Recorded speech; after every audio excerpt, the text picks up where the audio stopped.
నమస్తే తెలుగు రాజ్యంకు స్వాగతం. నేను మీ సంధ్య. మనిషి అంటే తమ ఖర్చుల్ని కావచ్చు, లైఫ్ని కంట్రోల్లో ఉంచుకోకపోతే రేపటి రోజు భారీ మూల్యం చెల్లించుకోక తప్పదు.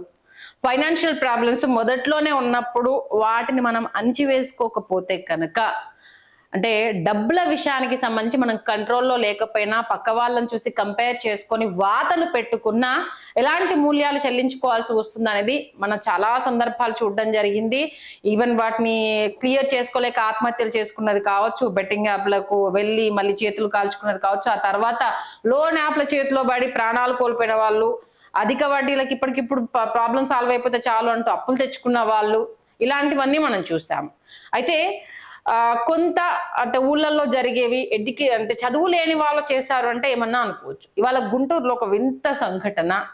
పాపం అనాలా, అయ్యో ఇంత పిచ్చోడ్లా ఎలా ఉన్నావురా బాబు నువ్వు అనాలా? చదువుకున్న వాడివి, అందులో నీ శరీరంలో ఒక పార్ట్ ఒకరికి ఇచ్చేస్తున్నావు అని అంటే ఎంత జాగ్రత్తగా ఉండాలి. ఇప్పటికే సోషల్ మీడియాలో ఫోన్ కాల్స్ తోటి, ఆఫర్లతోటి వాళ్ళకు ఎవరిని ఎరవేస్తే మన చిక్కుతారు అనేసి చూస్తూ ఉంటారు కదా.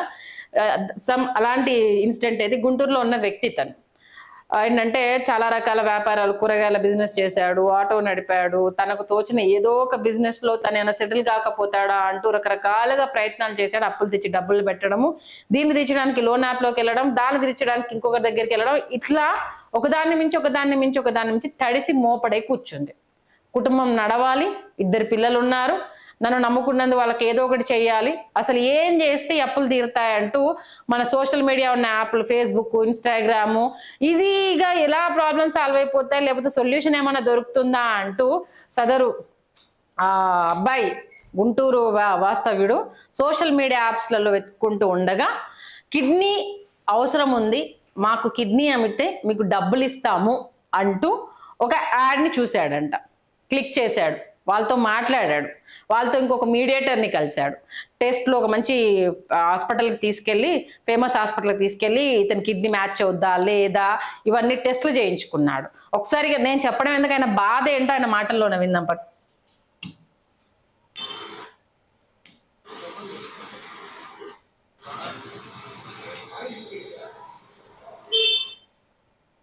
Sorry, KVP colony. నేను గుంటూరు వచ్చి ఒక 15 సంవత్సరాలు. కొంచెం లోన్ యాప్స్తో కూడా కొంచెం లోన్స్ తీసుకొని ఉన్నాను. బాగా ఇబ్బందుల వల్ల చేసేది ఏం లేక ఇట్లా నేను ఆటో డ్రైవర్గా చేస్తాను. ఒక అతను పరిచయం అయ్యి ఇట్లా కిడ్నీ డొనేట్ చేస్తే ఇంత అమౌంట్ ఇస్తారు, అది ఇది పలానా ఫేస్బుక్లో ఉందని చెప్పాడు. సరేనని నేనే ఫేస్బుక్లో సెర్చ్ చేస్తే కిడ్నీ ట్రాన్స్ప్లాంటేషన్ అని. ఇంత అంటే మనిషి అవసరము మనిషిని ఎట్టుపోయి పైన తీసుకెళ్తుంది, మనిషిని ఏమైనా చేస్తుంది అనడానికి ఇదొక నిదర్శనం. ఎవరో ఫ్రెండ్ చెప్పాడంట ఇట్లా ఎతికితే దొరుకుతుంది అనేసి అని. చదువుకున్నాడు, ఇంక అప్పటికి లోతుల్లో పడిపోయాడు. ఇప్పుడు ఆటో నడిపితే నా అప్పులు తీరవు, ఇప్పటికిప్పుడు అంటే అది కాని పని, ఎంత చేసినా అప్పులకే అయిపోతుంది అనుకున్నాడో ఏమో. అట్లాంటి యాడ్ని చూసి తన కిడ్నీ డొనేట్ చేయడానికి అతను ఒప్పందం కుదుర్చుకున్నాడు. ఒక వెబ్సైట్ ఉంది, ఆ వెబ్సైట్ ఓపెన్ చేసి చూస్తే O positive, B positive, need, age 31 to 33 అని చెప్పారు. సరే నేను O పాజిటివ్ కదా, ఏజ్ 31 కదా అని నేను రిప్లై ఇచ్చాను. విజయవాడ నుంచి ఒక అతను భాష అని ఫోన్ చేశాడు. అతను డొనేట్ చేశాడంట ఆల్రెడీ. నేను ఇచ్చాను బ్రదర్, ఇంత అమౌంట్ ఇస్తారు, ఒక 30 lakhs ఇస్తారు, మీరు ఇస్తారా ఇట్లా మెసేజ్ చేశారు అంటే ఇస్తానని అన్నాను. సరే విజయవాడ రమ్మంటే వెళ్ళాను. అక్కడ వెంకటన్ అతన్ని ఒక అతను పరిచయం చేశారు, అతను మీడియేటర్ అంట. ఆయన ద్వారా పేషెంట్ వాళ్ళ బామ్మర్ది అను.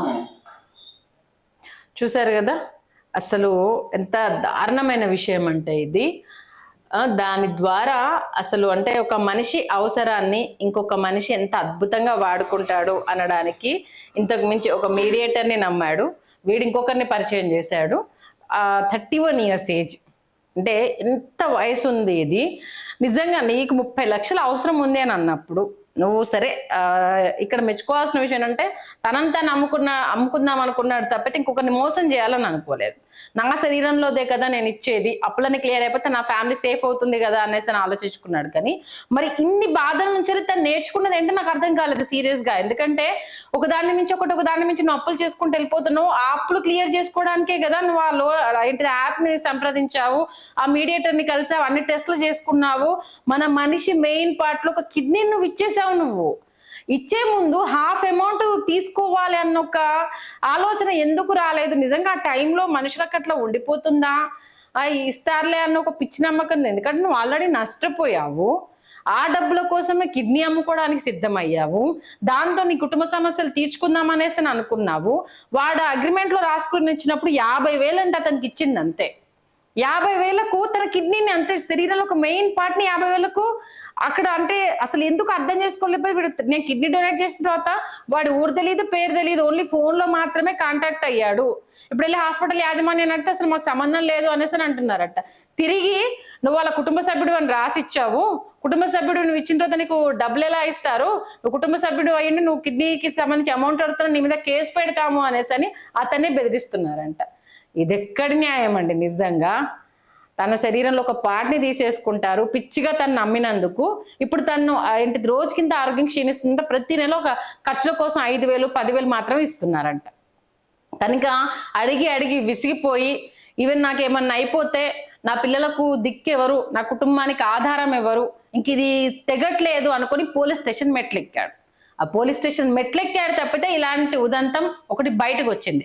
ఈవెన్ తను మెట్లెక్కకపోయినా అయ్యో నలుగురు ఏమనుకుంటారో అనేసి అని బాధపడి ఉన్నా ఇట్లాంటి ఒక రాకెట్, ఆల్రెడీ కిడ్నీ రాకెట్ శ్రీకాకుళంలో ఏ పెద్ద రేంజ్ లో జరిగిందో మనకు తెలిసిందే. అది వాళ్ళని ఎంత మభ్యపెట్టి దళారులు ఎంత లాభపడ్డారు, వాళ్ళని ఎంత మోసం చేశారు అనేది. వాళ్ళంటే ఒక మారుమూల గ్రామము, వాళ్ళకి తెలియదు కాబట్టి అని సార్ అన్నీ తెలిసి అప్పుల్లో కూరుకుపోయి ఆ అప్పు తీర్చడం కోసమే తన కిడ్నీ అమ్ముకోవడానికి సిద్ధమైనప్పుడు ఎవరైనా ఒక అగ్రిమెంట్ చేసుకుంటారు, ఇంత అమౌంట్ ఇచ్చేసేయండి, తర్వాత ఆపరేషన్ అయిన తర్వాత ఇంత 30 లక్షలు మాట్లాడుకున్నప్పుడు అట్లీస్ట్ నాకు ఇంత అప్పు ఉందండి ఫస్ట్ అది క్లియర్ చేయండి అన్న డీల్ అన్న నువ్వు మాట్లాడుకోవాలి కదా. పిచ్చిన ఆయన చూసి అయ్యో పాపం అన్నని తప్పితే ఎవరేం చేస్తారు చెప్పు?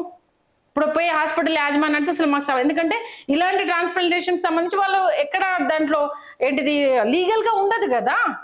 వాళ్ళు సింపుల్ గా ఏంటి మాకు ఓన్లీ టెస్ట్లకు వచ్చారనేసి అక్కడ ఇవన్నీ జరిగినప్పుడు వాళ్ళ చేతులు దులుపుకునే ప్రయత్నం చేస్తారు తప్పితే వాళ్ళ మీద అంటించుకునే ప్రయత్నం అయితే చేయరు కదా.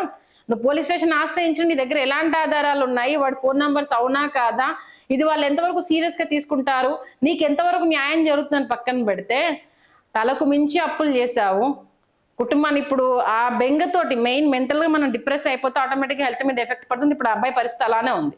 31 years కి కిడ్నీ ఇచ్చేసే పొజిషన్కి నువ్వు వచ్చేసావనంటే ఏ రేంజ్ లో అప్పులు చేస్తుంటావు నువ్వు? అది నువ్వు ఒక్కసారి మునుగుతున్నావు అన్నప్పుడు తేరుకొని ఉండుంటే ఇప్పుడు ఇక్కడికి వచ్చే దేహి అనే పరిస్థితిలో నీ శరీరంలో ఒక భాగాన్ని ఇచ్చేసి నువ్వు ఇప్పుడు అయ్యో నా డబ్బులు రావట్లేని బాధపడుతుంటే చూసి పాపం అనాలా, అసలు ఏం చేయలేకపోతున్నాము అనేసి బాధపడాలా? ఇలాంటి సంఘటనలు ఇంకా ఇంకా జరుగుతున్నాయని అవేర్నెస్ తీసుకొస్తున్నా కూడా పట్టించుకోకుండా ఇబ్బందులు పాలవుతున్నారు అని అంటే మీ కర్మ ఇంతే అని వదిలేయాలంటారు. ఇలాంటి ఇన్సిడెంట్స్ జరుగుతున్నాయి. దయచేసి ఇలాంటి నిర్ణయాలు తీసుకునేటప్పుడు ఒకటి, కిడ్నీ అనేది శరీరంలో ఒక ఏంటిది నార్మల్ పార్ట్ కాదు. మనిషి బ్రతకడానికి 2 కిడ్నీలు అవసరం, ఒక కిడ్నీతో కానీ దేనికోసం ఇస్తున్నావు, ఇవ్వడం వల్ల నీకేం లాభం జరుగుతుంది? ఇప్పుడు నువ్వు రోడ్డు మీదకి వచ్చి పడ్డావు, ఈ టెన్షన్తో ఇప్పుడు నీ కుటుంబం అంతా ఇది తెలిసిపోయింది అనేసి అయ్యో వాళ్ళు వీళ్ళు వచ్చి పరామర్శలు చేస్తుంటే మెంటల్గా నువ్వు డిప్రెస్ అయిపోతే ఆ కేసు తేలేది ఎప్పుడు, వాళ్ళు దొరికేది ఎప్పుడు, నీ కుటుంబానికి న్యాయం జరిగేది ఎప్పుడు? కాబట్టి ప్లీజ్ ప్లీజ్ ఇలాంటి రాకెట్స్లో ఇరుక్కోకండి. తస్మాత్ జాగ్రత్త. ఏం జరుగుతుంది ఏంటి, అప్పులు తీర్చడానికి మార్గాలు రైట్ వేలో ఎత్తుకండి. రాంగ్ వేలో ఎత్తుకుతే ఇవాళ కాకపోయినా రేపైనా నష్టపోవాల్సిందే. అది ప్రాణమా కుటుంబమా ఏంటి అనేది ఊహించలేము. Please be careful. ఫ్రాడ్స్ నుంచి దూరంగా ఉండండి. ఖర్చుల విషయాల్లో పక్క వాళ్ళని చూసి వాతలు పెట్టుకోకండి. మనకు ఎంతవరకు ఉందో అంతవరకే మన ఖర్చులు అనేది డిజైన్ చేసుకోండి. అంతకు మించి పోయారా ఇలాంటి తిప్పలు తప్పవు. తర్వాత లైఫ్ ఎట్టిపోతే కూడా మనకు తెలియదు. Please do subscribe to Telugu Rajyam channel. Please do subscribe to Telugu Rajyam channel. Please do subscribe to Telugu Rajyam channel. Hi అండి, నేను మీ ఆర్పీని, నెల్లూరు పెద్దారెడ్డి చేపల పులుసు ఓనర్ని. మీరు తెలుగు రాజ్యం అనే ఈ యూట్యూబ్ ఛానల్ సబ్స్క్రైబ్ చేసుకుని మంచి మంచి వీడియోలతో వస్తారు. Thank you so much.